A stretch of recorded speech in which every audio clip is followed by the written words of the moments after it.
I still have the photo, not mine. You're standing beside Daniel outside the football stadium in your blue dress, crying hard enough that your mascara smudged under your eyes. He's wearing his graduation gown open because it was hot that day, and your hand is pressed flat against his chest like you needed proof he was real. It's probably the happiest I'd ever seen you look in a photograph. You posted it the same weekend as my graduation. My ceremony was 4 hours away. You told me the drive was too much for years. I repeated that explanation to myself exactly the way you gave it. Gas was expensive. Hotels were expensive. Dad's back was hurting. Daniel already graduated nearby, so combining trips made more sense financially. None of those things were lies. That's what made it difficult. There was never a single moment dramatic enough for me to point at and say, that's where the damage happened. It was smaller than that, more survivable, which meant it lasted longer.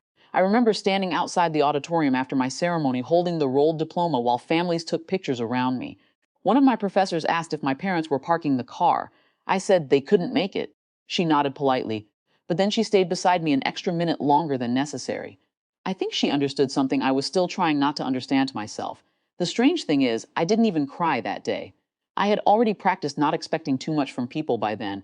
That sounds harsher than I mean it to. Because you loved me. I know you did. You called every Sunday. You remembered practical things. You mailed birthday cards with $20 bills folded inside even after I was too old to need them. But love and attention are not always distributed the same way inside families. And after a while, children notice. I noticed how your voice changed when Daniel called. Softer somehow, less careful. I noticed you drove 6 hours once to help him move apartments, but told me I always seemed so independent. I noticed that when I succeeded, you sounded relieved. When he succeeded, you sounded proud. It took me years to understand the difference between those reactions. For a long time, I helped maintain the illusion that none of it mattered. I kept calling every Sunday anyway. That might be the saddest part of this letter. Not that you missed my graduation. That I spent years afterwards still trying to earn the version of you I saw in that photograph. The one who showed up early. The one who cried.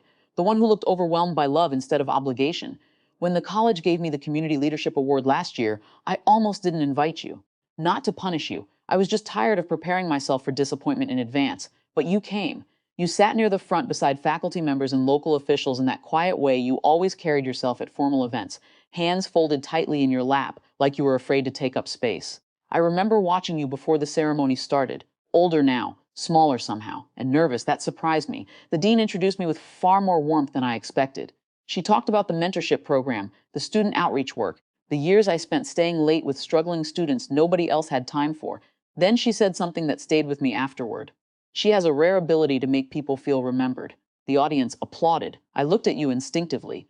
You were crying again, not dramatically, just quietly wiping beneath your eyes with the side of your thumb. And for one brief second, I felt angry all over again because strangers had learned how to value me consistently before my own family ever did. That feeling passed quickly. What replaced it was harder. Grief, maybe. For how long I kept translating disappointment into understanding because understanding felt kinder. Afterward, you fussed with the sleeve of my jacket before we took pictures. You kept introducing me to people as my daughter with this fragile pride in your voice that almost sounded apologetic underneath. At one point you said, I know we weren't always able to be there for everything. I waited, but that was all you said. And honestly, I think that was probably the closest either of us was capable of getting to the full truth. I stopped calling every Sunday a few months later, not suddenly, not cruelly. I just stopped being the one who always reached first. At first, you still called regularly, then less. Then occasionally.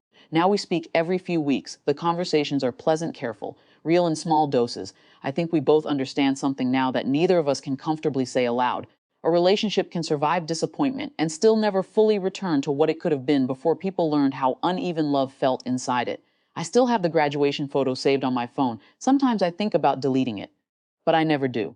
Because that picture captured something important. Not just about you, but about me. It was the moment I finally stopped confusing being low maintenance with being less deserving of presence.